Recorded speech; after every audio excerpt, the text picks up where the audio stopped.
de cuando nosotros hacemos la obra de Dios. La obra de Dios siempre va a experimentar oposición. Siempre. Persecución, tribulación. Si usted quiere servir al Señor, si usted quiere vivir una vida rendida a Él, usted va a recibir oposición. Esto lo vemos de manera bien evidente en el ministerio del Señor Jesucristo. En la vida del Señor Jesucristo vemos incluso a su misma familia tratando de sacarlo para que dejara de hacer la obra. Eso está allá en Marcos capítulo 3, versículo 20. Algunos de sus familiares creían que estaba loco el Señor Jesús por lo que estaba haciendo. Y decidieron que lo iban a ir a tomar y lo iban a regresar. Se iban a regresar a Nazaret, o mejor dicho, iban a tomar a Jesús y lo iban a llevar para Nazaret. Entonces vemos que en la vida del Señor Jesucristo, y no solo en la vida de Él, sino en la vida de cualquier persona que ha querido servir al Señor a lo largo de la historia, que se va a experimentar oposición en la obra, y no es la excepción. En el caso de Nehemías, no es la excepción, sino que vemos y una y otra vez cómo se alzan contra él diversos tipos de ataques. Ahora bien, hermanos, Dios le dio la gracia a Nehemías para poderse sobreponer a cada uno de estos ataques y continuar adelante haciendo la obra de Dios. Hermanos, y de la misma manera Dios quiere darnos a nosotros la gracia para sobreponernos ante todos los ataques que vienen en nuestra contra por hacer la voluntad de Dios. Es así que estos principios que vemos en la vida de Nehemías son muy prácticos para cada uno de nosotros, porque nos muestran cómo debemos responder, cómo debemos reaccionar cuando viene la oposición, cuando viene la persecución, para que nosotros hagamos la voluntad de Dios. Hoy vamos a ver 4 principios de cómo nosotros podemos vencer la oposición mientras estamos realizando la obra de Dios. Pero antes de entrar en el texto, quiero invitarle a que pueda orar conmigo para que sea el Señor guiándonos en este tiempo de estudio bíblico. Señor Padre Celestial, te alabamos, Señor, y glorificamos tu nombre. Tuya es, Señor, la grandeza, tuya es la gloria, tuya es la honra, tuyo es el poder.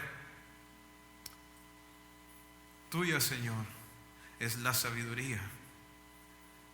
Te debemos nuestras vidas, tú eres nuestro creador. Y no solamente eso, sino también nuestro Salvador, nuestro Redentor. Tú nos redimiste del pecado a través del sacrificio y la resurrección de tu Hijo, para que ahora pudiéramos ser salvos, para que pudiéramos ser siervos tuyos, para que pudiéramos experimentar tu obra en nuestra vida. Señor, pero te necesitamos a ti. Necesitamos tu gracia para darnos la motivación, la fuerza para poder servirte. Pero también necesitamos tu gracia para poder comprender tu palabra. Y oro para que hoy, a través de tu Espíritu, obres en el corazón de cada uno de nosotros e ilumines tu palabra a nuestro corazón para poder comprenderla. Y danos, Señor, de tu gracia para aplicarla en nuestra vida. Oro por tu dirección esta mañana en el nombre de Jesús. Amén. Quiero invitarles a abrir sus Biblias e ir a Nehemías capítulo 6. Nehemías capítulo 6. Y vamos a comenzar leyendo el día de hoy los primeros 4 versículos. Nehemías 6:1. Dice así: Cuando oyeron Sanballat y Tobías y Gesem el árabe y los demás de nuestros enemigos que yo había edificado el muro y que no quedaba en él portillo, aunque hasta aquel tiempo no había puesto las hojas de las puertas, Sanballat y Gesem enviaron a decirme: ven y reunámonos en alguna de las aldeas en el campo de Ono. Mas ellos habían pensado hacerme mal, y les envié mensajeros diciendo: yo hago una gran obra y no puedo ir. ¿Por qué cesaría la obra dejándola yo para ir a vosotros? Y enviaron a mí con el mismo asunto hasta 4 veces, y les respondí de la misma manera. Entonces vemos aquí a estos enemigos que ya hemos encontrado en los capítulos anteriores, atacando nuevamente a Nehemías: Sanbalat, Tobías y Gesem el árabe. Ahora, estos eran hombres muy poderosos desde un aspecto político y económico en ese tiempo. Sabemos por los hallazgos arqueológicos que Sanbalat era el gobernador de Samaria y Gesem era el gobernador de la provincia de Arabia en el gobierno medo-persa, y Tobías era otro hombre ahí que estaba en ese círculo. Ahora, vemos que Sanbalat, Tobías y Gesem arremeten nuevamente contra Nehemías para tratar de sacarlo de la obra de Dios. Anteriormente habían tratado de hacerlo por medio de amenazas. Si recuerdan, ellos amenazaron a Nehemías con hacer una invasión militar y que iban a parar la obra porque se iban a ir a la guerra, iban a entrar cuando menos lo esperaran, sorpresivamente, y los iban a matar. Sin embargo, vimos cómo Dios frustró esos planes. Ellos no pudieron, a pesar de todas las amenazas, a pesar de todas las burlas, a pesar de todos los ataques, parar al pueblo de Dios de realizar la obra. Ahora, ya en este punto están casi por terminar la obra. Dice aquí que solo faltaban las hojas de las puertas, o sea, estamos hablando de un 98% de la obra. Ya están por terminarla, pero los enemigos no paran, no desisten. Ahora, las amenazas de una invasión militar no tuvieron ningún efecto. Entonces, estos enemigos buscan otra vía para tratar de sacar a Nehemías de la obra. Y este método es el engaño. Es el engaño. Ellos vienen y le dicen a Nehemías, le mandan un mensaje y le dicen: ven, reunámonos en alguna de las aldeas en el campo de Ono. Hasta el momento, estos hombres no le habían solicitado a Nehemías una reunión. De hecho, ellos miraban a Nehemías de menos, lo miraban como un enemigo, lo miraban como un problema. Sin embargo, en este punto, ellos vienen y le dicen a Nehemías: hey, ya te consideramos como uno igual a nosotros. Busquemos un lugar neutral, ¿verdad? El campo de Ono es un lugar intermedio entre la provincia de Samaria y Judea. Entonces, mira, somos los gobernadores de esta tierra. Ya te estamos considerando como uno de nosotros, así que vayamos y reunámonos acá, ¿verdad? Para que hablemos las cosas. Ahora, aparentemente, así a la vista, esto parece como algo inofensivo, pero Nehemías sabía quiénes eran ellos. Nehemías sabía que eran enemigos de Dios y de su pueblo, y que en ningún momento ellos tenían el plan de sentarse a hablar con él, sino que iban a usar esta oportunidad para tratar de hacerle daño a Nehemías. Lo único que ellos querían era sacar a Nehemías de la obra, que él dejara sola la labor, que él dejara la dirección de la obra de Dios en Jerusalén, y eso les iba a dar a ellos el chance para poder hacerle daño a él. Ahora, quiero decirles, hermanos, que de la misma manera como Nehemías estaba tratando de ser engañado por estos hombres para que dejara la obra, nosotros también tenemos un enemigo que está tratando de que nosotros dejemos de hacer la obra de Dios o que no nos involucremos en ella. Ese enemigo es Satanás. La Biblia dice en Efesios capítulo 6 versículo 12 que no tenemos una lucha contra sangre y carne, sino contra principados, contra potestades, contra los gobernadores de las tinieblas de este siglo, contra huestes espirituales de maldad en las regiones celestes. Nosotros tenemos un enemigo que es formidable y que está tratando de desanimarnos y sacarnos de la obra de Dios. Satanás usa a sus instrumentos, a aquellas personas que están bajo su dominio, las personas incrédulas. La Biblia dice que las personas que no conocen a Dios están sometidas bajo el poder de Satanás. Satanás los tiene engañados. Dice que el Dios de este siglo ha cegado el entendimiento de los incrédulos para que no les resplandezca la luz del Evangelio de Cristo. ¿Y qué hace Satanás con todas las personas que están bajo su dominio? Los usa como instrumentos, como peones, para tratar de desanimar al pueblo de Dios para que realice la obra de Dios.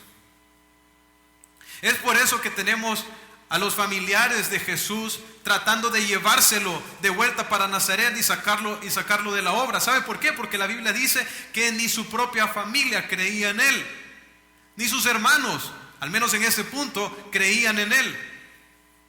Y Sanbalat, Tobías y Gesem aquí no son sino instrumentos de Satanás para tratar de sacar a Nehemías de la obra.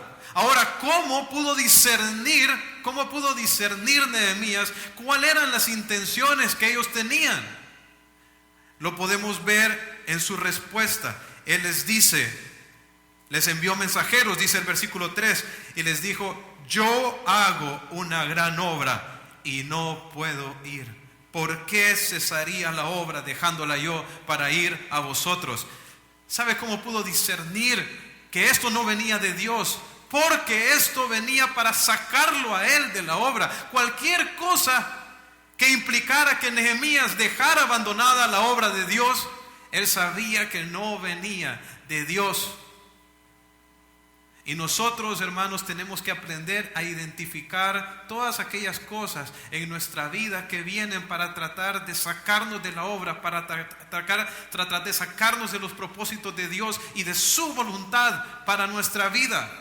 Ahora, para poder nosotros discernir cuáles cosas vienen a nuestra vida y no vienen de Dios, nosotros necesitamos, hermanos, tener claridad de cuál es la voluntad de Dios para nosotros. Nehemías sabía qué era lo que Dios quería de él. Dice: yo estoy haciendo una gran obra. No hay más grande obra que la obra de Dios. No hay mejor cosa en lo que puede estar uno involucrado que la obra de Dios. Nehemías sabía lo que Dios había puesto en su corazón, que era ir y reconstruir los muros, y él estaba enfocado en llevar a cabo la obra de Dios, y sabía que cualquier cosa que viniera para sacarlo de eso no era de Dios. De la misma manera nosotros, hermanos, debemos de tener claridad de cuál es la voluntad de Dios para nosotros. Y quiero hacerle una pregunta: ¿usted sabe con claridad cuál es la voluntad de Dios para su vida? ¿Cuál es la obra para la cual Dios le ha llamado? ¿Lo sabe? ¿Puede decirlo así, de una manera puntual?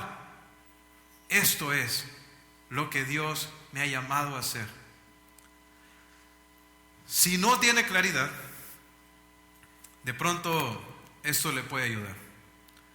¿Es la voluntad de Dios para su vida que predique el Evangelio? ¿Que haga discípulos? Otra vez, hermanos, ¿es la voluntad de Dios para su vida que predique el Evangelio? ¿Que haga discípulos? Por supuesto que sí. Entonces, cualquier cosa que venga a su vida que trate de distraerlo para que usted lleve a cabo esa labor, ¿es de Dios? No.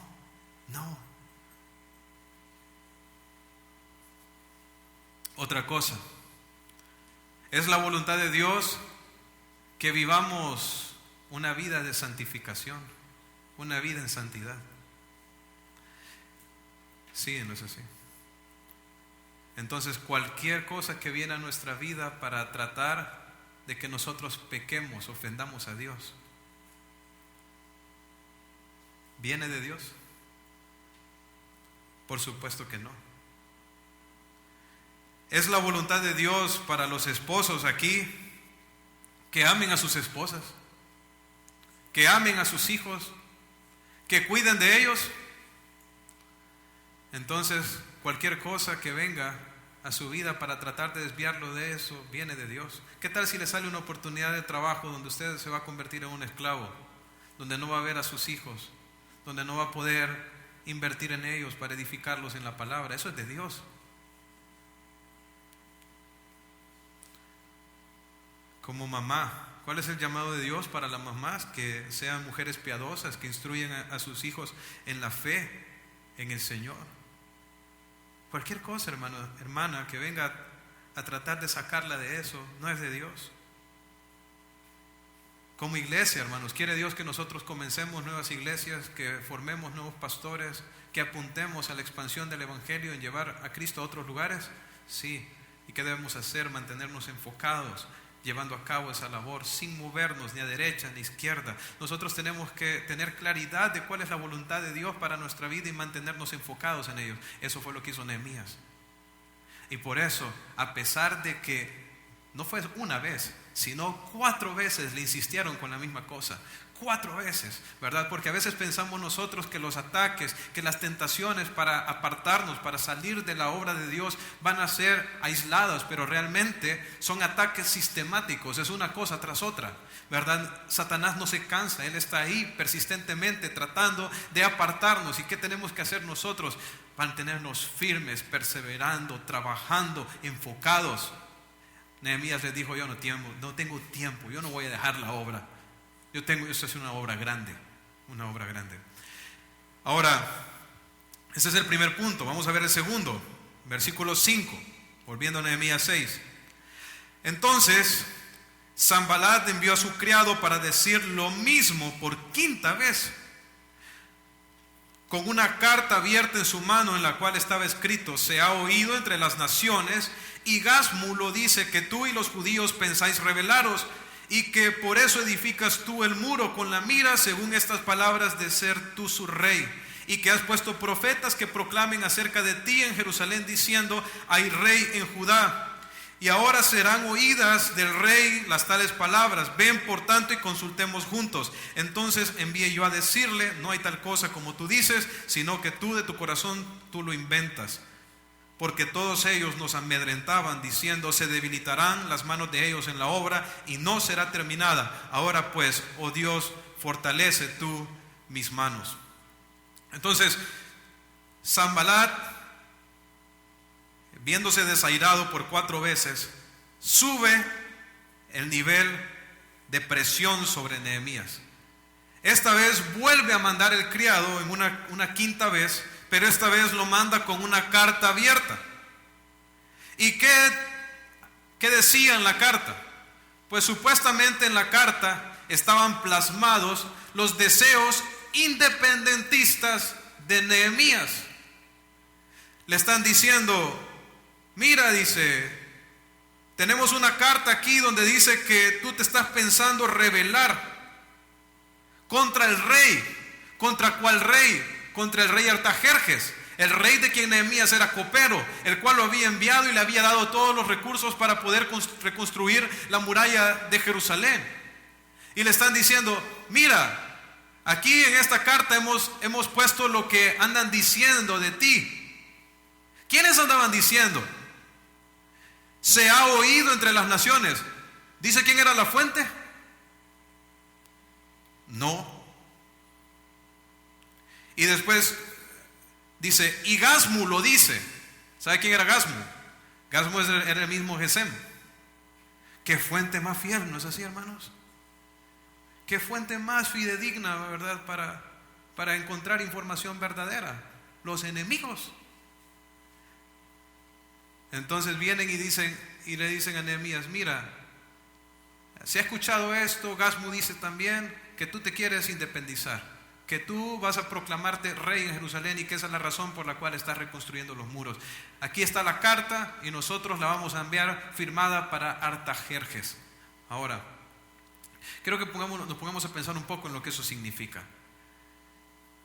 Si Nehemías se proclamaba rey en Jerusalén, entonces eso automáticamente era una declaración de guerra contra el rey Artajerjes. Si Artajerjes recibía esa carta y él la creía, ¿qué cree que iba a hacer él? Si Nehemías recibía esta carta y creía las mentiras que Sanbalat y sus secuaces estaban inventando, ¿qué podría hacer Artajerjes? Venir con todo su ejército y barrer Judea, ¿verdad? Y destruir a Nehemías. Era una sentencia de muerte para Nehemías. Esta era una amenaza bien seria la que ellos estaban haciendo. Ahora, quiero que pensemos un momento, hermanos, en cómo respondemos nosotros cuando se levantan falsos sobre nosotros y se están llevando a personas que tienen el poder para perjudicarnos de una u otra manera. ¿Cómo respondemos nosotros a situaciones similares a las que estaba viviendo Nehemías? Porque este tipo de cosas son bien comunes, aún en los trabajos, ¿no es así? No es cierto que si un subalterno quiere el trabajo del jefe o no está contento con él, entonces lo que hace es que empieza a mandar mensajes a los que están arriba para tratar de dañar a su jefe, de sacarlo, ¿verdad? Estas son estrategias comunes en el mundo, las estrategias que utilizan aquellos que no conocen a Dios.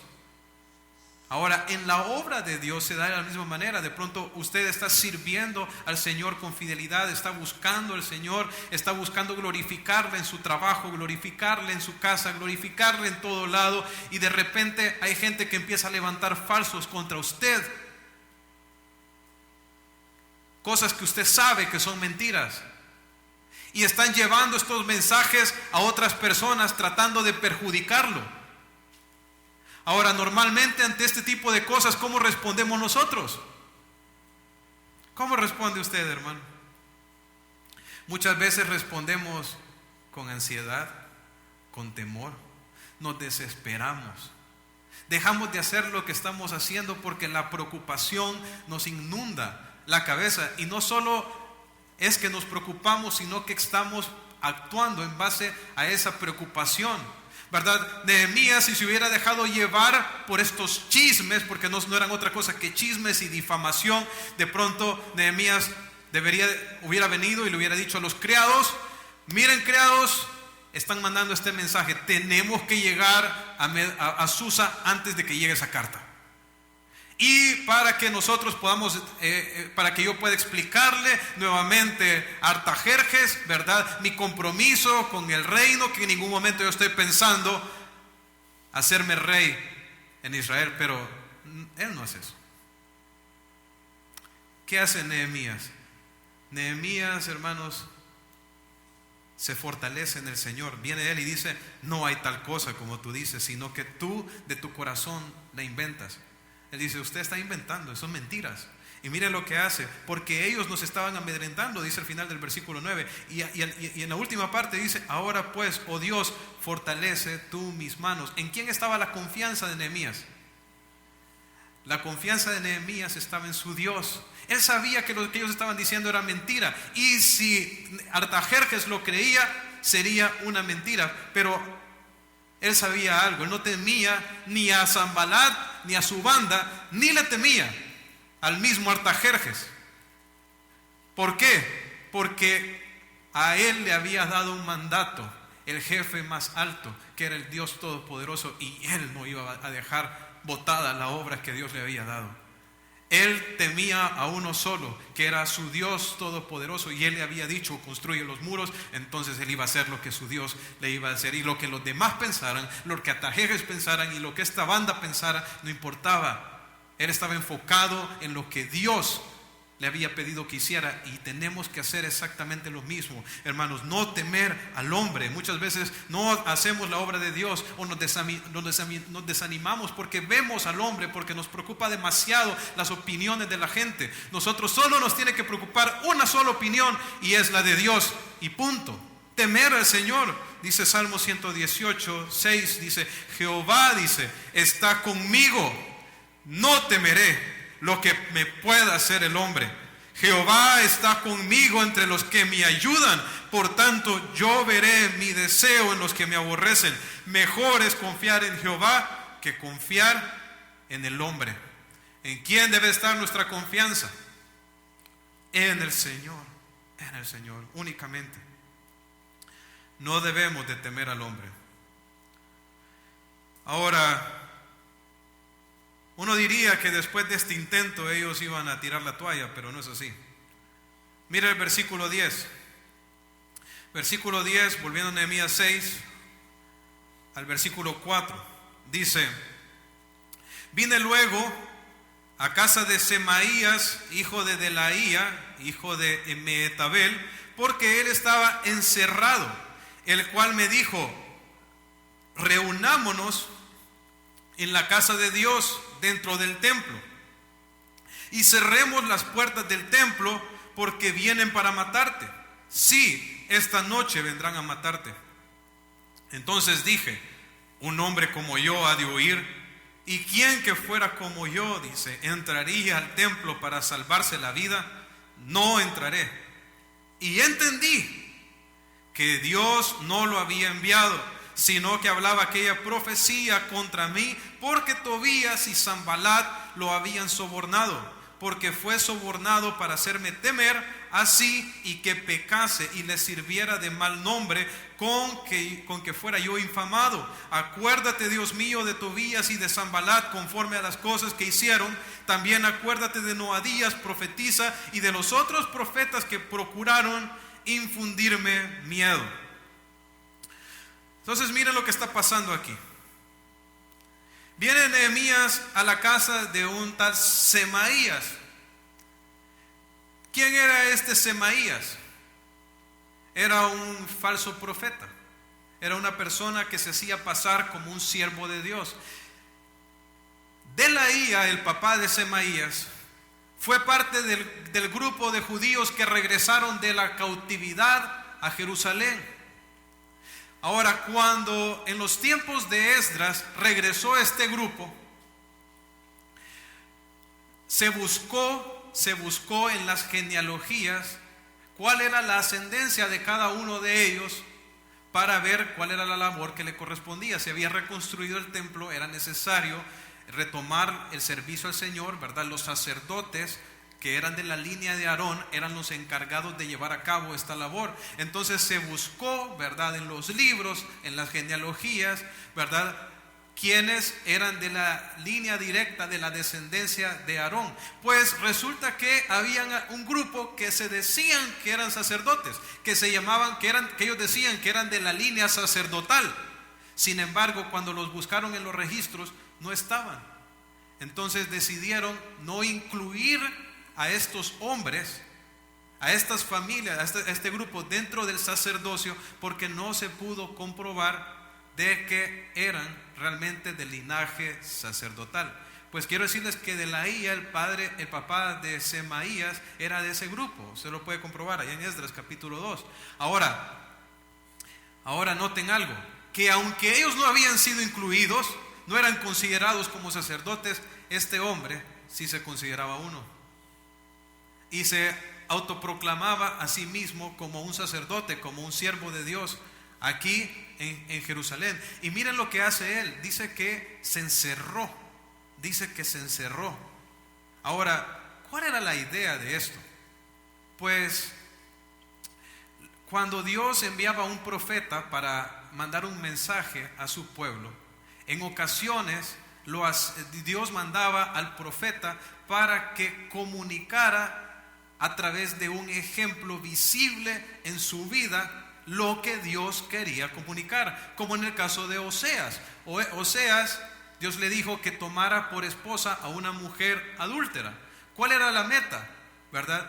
Y ahora dile a este pueblo: así es el amor que tiene Jehová hacia ustedes. ¿Por qué? Porque aunque el pueblo de Israel fue adúltero una y otra vez, el Señor lo siguió amando, ¿verdad? Entonces, el matrimonio del profeta fue un testimonio para el pueblo de lo que Dios les estaba tratando de comunicar. Pues este hombre se encierra Y la idea de su encierro es como que él tenía un mensaje que le quería comunicar a Nehemías relacionado con ese encierro. Nehemías lo entendió y por eso llegó a donde él estaba, ¿verdad? Y cuando llegan, viene Semaías y le da un mensaje, supuestamente de parte de Dios. Dice: reunámonos en la casa de Dios, dentro del templo. Y noten lo que dice: y cerremos las puertas. O sea, mira, así como yo estoy encerrado aquí, Dios te dice que nos vayamos y nos metamos en el templo y ahí nos encerremos porque te vienen a matar. Ahora, en el texto original en hebreo, hermanos, esta sección está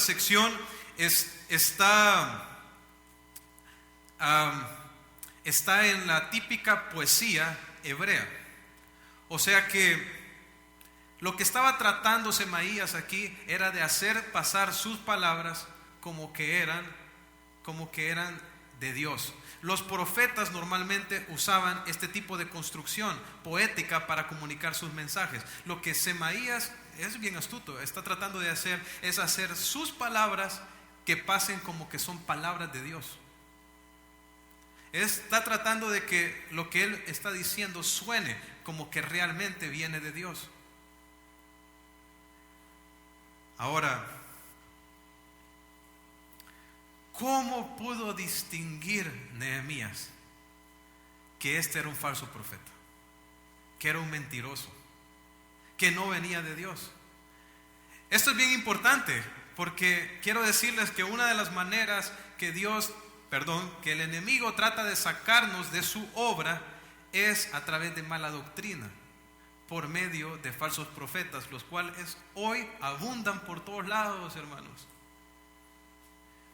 Hombres y mujeres que se han vendido por el dinero, como lo hizo Semaías. Dice que lo habían sobornado para que dijera esta profecía. Hombres que han vendido sus conciencias por plata, por dinero, que lo único que están haciendo y lo único que buscan es ver cómo le sacan el dinero a la gente, ¿verdad? Este personaje, Semaías, ejemplifica los falsos maestros que están a nuestro alrededor, ¿verdad? Que están adelante de ministerios, iglesias, están por todos lados, en la radio, ¿verdad? Que solo uno los puede ver de manera bien sencilla. Ahí está, uno va y busca la televisión cristiana y están pasando los números de cuenta todo el día. O sea, ahora estos profetas, falsos profetas, ¿verdad?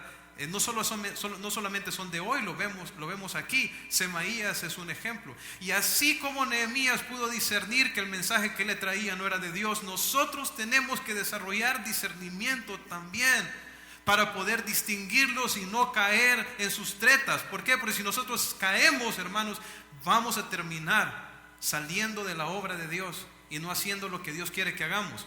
Ahora, noten, en las respuestas de Nehemías podemos ver las bases con las cuales él pudo discernir que esto no venía de Dios. Primera cosa, él dice: un hombre como yo ha de huir. ¿Qué tipo de hombre era Nehemías? Ciertamente no era un cobarde. Él había dejado su comodidad allá en Susa para venir aquí a sufrir, a matarse con el pueblo de Dios para llevar adelante la obra de Dios. Él había ya hasta este momento enfrentado muchos ataques, amenazas militares, y él, con la gracia de Dios, las había enfrentado. Nehemías no era un cobarde. Nehemías era un hombre valiente. Pregunta: ¿en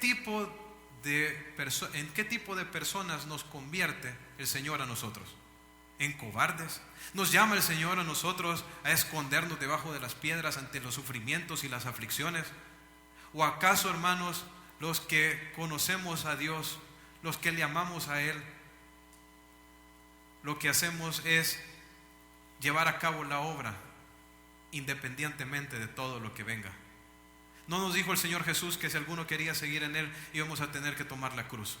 ¿Y qué es tomar la cruz? Sino tomar el sufrimiento, la decisión de que por seguir a Cristo estamos dispuestos a morir, a dar nuestra vida. Ese es el llamado de Dios para cada cristiano. Dios no nos convierte en personas cobardes. Los cobardes van a tener su lugar en el lago de fuego, dice Apocalipsis. Dios nos convierte a nosotros en personas valientes, en personas con coraje. Lo vemos en Nehemías, lo vemos en David. Todo el pueblo estaba muerto de miedo a causa de Goliat. ¿Y qué hizo el hombre que confiaba en Dios? Se paró enfrente de él, le pegó una piedra en la cabeza y se paró sobre él y le cortó la cabeza. Venció al gigante. ¿Qué hizo nuestro Señor Jesucristo cuando tenía la cruz enfrente? No se echó para atrás, sino que se fortaleció en Dios y fue y sufrió ahí en la cruz para darnos la victoria a nosotros y que tuviéramos perdón de nuestros pecados. ¿Y qué hicieron los apóstoles y los siervos de Dios que vinieron después ante los sufrimientos, ante la oposición? Hermanos, no se echaron para atrás, sino que en muchos casos incluso dieron su vida por ello. El Señor no convierte a sus hijos en cobardes. ¿Creen ustedes que si Dios le va a mandar un mensaje, usted lo va a mandar a que se esconda? ¿A que sea un cobarde? Por supuesto que no. Nehemías sabía eso. Nehemías entendía que un hombre como él, un hombre con coraje, no se va a esconder. Esa es una cosa. Ahora, la segunda que dice Nehemías es: ¿y quién dice que fuera como yo entraría en el templo para salvarse la vida? Él dice: ¿quién que fuera como yo? ¿Qué era Nehemías? Nehemías, hermanos, era un hombre común y corriente. Él no era parte del sacerdocio. Y en la ley de Dios, él había establecido que solamente los sacerdotes podían entrar en el templo. O sea que era prohibido para cualquier otro israelita entrar en el templo. O sea que Nehemías se fuera a meter en el templo sería una violación directa ¿contra qué? Contra la palabra de Dios, contra los mandamientos de Dios. De hacerlo, él estaría desobedeciendo a Dios. Entonces Nehemías lo entiende y él dice: no entraré, no entraré. Nehemías se planta firme sobre el testimonio de Dios, sobre lo que Dios decía, sobre su palabra, y eso le permitió discernir. Y dice: y entendí, dice, que Dios no lo había enviado. ¿Por qué? Porque el mensaje que le estaba mandando era para que él hiciera algo que iba completamente en contra de la palabra de Dios y el carácter que Dios espera de sus hijos. Eso le dio a él luz y discernimiento para poder ver que este era un falso profeta. Hermanos, nosotros necesitamos también tener ese discernimiento. A la luz de lo que dice la palabra de Dios y de lo que Dios espera de nosotros, vamos a poder ver, discernir cuando vengan falsos maestros a nuestra vida para tratar de engañarnos y que nosotros hagamos cosas que van en contra de la palabra de Dios. ¿Cuál era la meta? ¿Por qué le trajeron este mensaje? Ahí lo dice: porque fue sobornado para hacerme temer. La primera cosa era que querían hacer ellos era que él temiera. Una vez que si el temor gobernaba a Nehemías, entonces él iba a empezar a actuar en base a ese temor, y eso lo iba a llevar a pecar. Y dice: y que pecase, dice, y le sirviera de mal nombre con que fuera yo infamado. ¿Saben qué era lo que querían destruir? Querían destruir el testimonio de Nehemías. Querían que él se metiera en el templo, pecara y tener una razón válida para poder señalarlo y atacar su liderazgo dentro del pueblo de Dios. Lo que querían tener era una razón para poder señalarlo, para poder criticarlo. ¿Y cómo iba a ocurrir esto? Haciendo que él pecara contra el Señor. Hermanos, esa es una de las formas en que Satanás trata de que nosotros salgamos de la obra, destruyendo nuestro testimonio. Y es por eso que en su trabajo, de pronto las personas que no conocen a Dios van a estar atacando una y otra vez a su vida, ¿verdad? Tratando de dañarlo, ofendiéndolo. ¿Para qué? Para que usted peque, para que usted se enoje, para que usted dé mal testimonio y así tener una razón para poder desestimar su mensaje. Eso no solo aplica en el trabajo, en todos los lugares. Dios quiere que nosotros todo lo que hacemos lo hagamos para su gloria. Entonces, cada vez que nosotros estamos haciendo la obra de Dios y viviendo para su gloria, van a venir ataques contra nuestra integridad para llevarnos a pecar. Y así tener el enemigo una ocasión o una razón para poder sacarnos de la obra. Ahora, ¿qué es lo que tenemos que hacer nosotros? Hacer lo mismo que hizo Nehemías.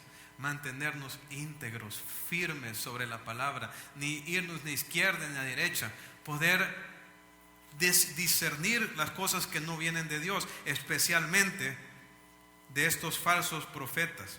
Ahora, este discernimiento, hermanos, es algo que nosotros necesitamos desarrollar, y quisiera compartir con ustedes un texto que nos ayuda a distinguir a los falsos profetas. Dios se lo dio a Israel. Deuteronomio capítulo 13. Deuteronomio capítulo 13, versículo 1, dice: cuando en medio de ti aparezca algún profeta o visionario, va a sonar un poco distinto porque estoy leyendo en una versión internacional. Cuando en medio de ti aparezca algún profeta o visionario y anuncie algún prodigio o señal milagrosa, si esa señal o prodigio se cumple. Ok, entonces noten qué está pasando. Viene un profeta, un visionario, y él anuncia cierto prodigio, cierta señal, un milagro. Miren lo que dice el versículo 2. Si esa señal se cumple, entonces viene lo que, o sea, él profetiza que esto va a venir y se cumple. Ahora, uno diría, wow, ese es un profeta de Dios. Yo he visto mucha gente que me dice, pastor, pero mira lo que esta persona me profetizó, se me cumplió en la vida. Óigame, pero ¿qué le está predicando? Porque note lo que dice aquí. Dice que esta señal se cumple, pero mire lo siguiente. Y él te dice, es que no solo es la señal, sino lo que dice. Mire, y te dice, vayamos a rendir cultos a otros dioses que no has conocido. Mire el 3, no prestes atención a las palabras de ese profeta o visionario. El Señor tu Dios te estará probando para saber si lo amas con todo el corazón y con todo el alma. Solamente al Señor tu Dios debes seguir y rendir culto. Cumple sus mandamientos, obedécele y sírvele y permanece fiel a Él. Eso fue lo que hizo Nehemías. ¿A quién se mantuvo fiel? A su Señor, a la obediencia a la palabra de Dios. Y es lo mismo que tenemos que hacer nosotros. Van a venir profetas, incluso que pueden hacer una señal, un milagro, pero cuando uno escucha la predicación, que es un falso evangelio, que no predican la escritura, sino que predican cosas de su propia imaginación como Semaías, entonces nosotros podemos discernir, este es un mentiroso, este es un falso profeta, es un falso maestro.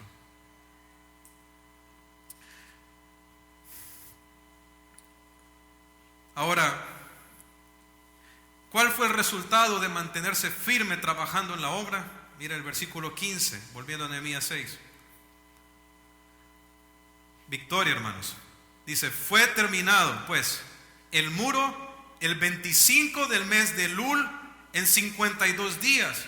Y cuando le oyeron todos nuestros enemigos, temieron todas las naciones que estaban alrededor de nosotros y se sintieron humillados y conocieron que por nuestro Dios había sido hecha esta obra.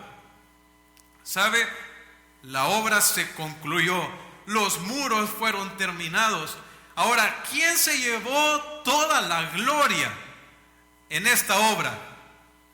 Dios y Dios. Aquí en esta parte donde vemos la conclusión, ahí nos dice que lograron concluir la obra en un tiempo milagroso, porque 52 días para la obra titánica que hicieron fue algo realmente milagroso. Pero ahí no dice que lo lograron por la visión, la determinación que tuvo Nehemías, ni dice que lo lograron por la unidad del pueblo, su compromiso, su dedicación y todo el trabajo que pusieron en él. No dice que fue por el hombre, no fue por Nehemías, no fue por el pueblo.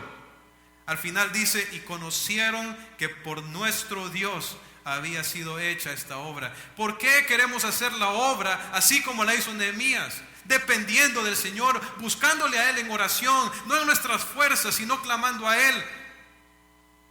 Porque queremos que el nombre de Dios sea glorificado. En la obra de Dios no son hombres los que se van a enaltecer, sino Dios. La gloria es solo para Él, 100% para Él. El Señor fue quien le puso en el corazón a Nehemías que hiciera esa obra. Fue el Señor quien le dio la fortaleza. Fue el Señor quien le dio la gracia, quien le dio la sabiduría, el discernimiento, la inteligencia.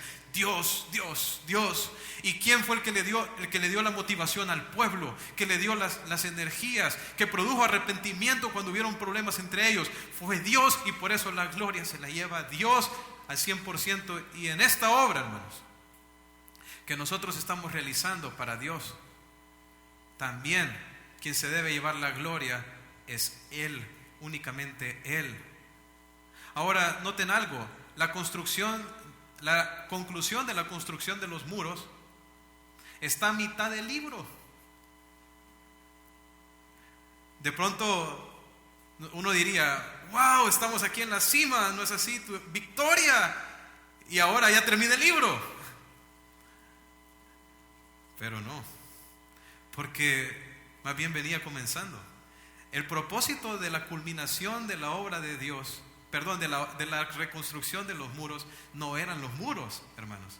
Era la restauración espiritual de la nación, que es lo que vamos a ver en los siguientes capítulos. Vamos a ver que el punto de todo esto era que la palabra de Dios fuera proclamada en el pueblo y que el pueblo pudiera vivir en un lugar seguro donde ellos pudieran adorar y servir a su Dios.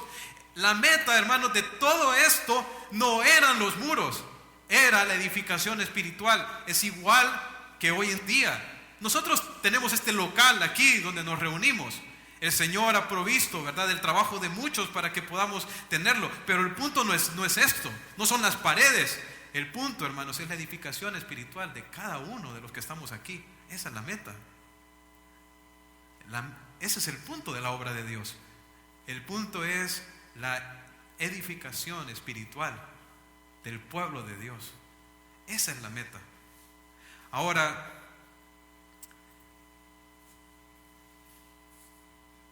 cuando nosotros experimentamos estas victorias en nuestra vida como la que experimentó Nehemías, tenemos que tener cuidado de no pensar que la obra ya paró.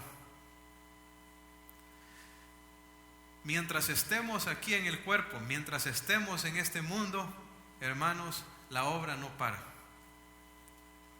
Y algo que necesitamos entender es que necesitamos consistencia en nuestra vida espiritual y en la obra de Dios. A veces experimentamos una victoria y pensamos que eso es todo. Decimos, wow, qué maravilloso esto que Dios hizo, ¿verdad? Cómo nos usó, cómo fuimos instrumentos de Él, y pensamos que ahí paró todo. Pero realmente no, hay más, hay más. El Señor Jesucristo dijo que Él iba a edificar su iglesia y que las puertas del Hades no iban a prevalecer contra ella. La iglesia todavía tiene una labor grande que hacer en este mundo, hermanos, y es anunciar el Evangelio de Cristo hasta los confines de la tierra. La obra no para. Pero así como no para la obra, tampoco para la oposición. Y mire lo que dice en el versículo 17 al 19. Asimismo, dice, en aquellos días iban muchas cartas de los principales de Judá a Tobías, y las de Tobías venían a ellos, porque muchos en Judá se habían conjurado con él, porque era yerno de Secanías, hijo de Ara, y Johanán su hijo había tomado por mujer a la hija de Mesulán, hijo de Berequías.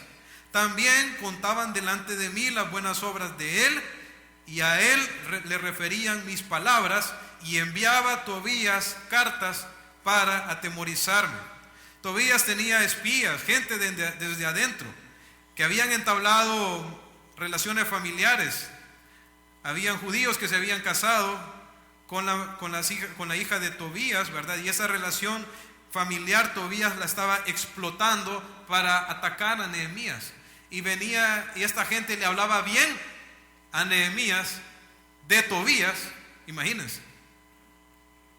Pero por detrás iban y le decían las cosas, le decían a Tobías las cosas que Nehemías hacía, y Tobías aprovechaba esa información para seguirlo atemorizando.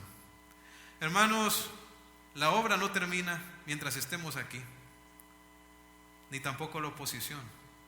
Y necesitamos fortalecernos en el Señor, afirmarnos en Él, ser personas de oración como lo hizo Nehemías, poner nuestra mirada en el Señor y trabajar hasta que escuchemos las palabras de nuestro Señor que diga: buen siervo, fiel. Vamos a orar. Señor Padre Celestial, te doy gracias por tu palabra, Señor. Ayúdanos a ser fieles hasta el fin, a trabajar, Señor, hasta que escuchemos de ti esas palabras de siervo fiel, que dice: siervo fiel, en lo poco has sido fiel, sobre mucho te pondré, Señor. Anhelamos ese día, Padre, y esperamos, Señor, y trabajamos con la expectativa, Señor, de la recompensa que tú tienes para nosotros. Ayúdanos, Señor, a enfocarnos en ti, a perseverar en la obra hasta que vengas por nosotros, en el nombre de Jesús.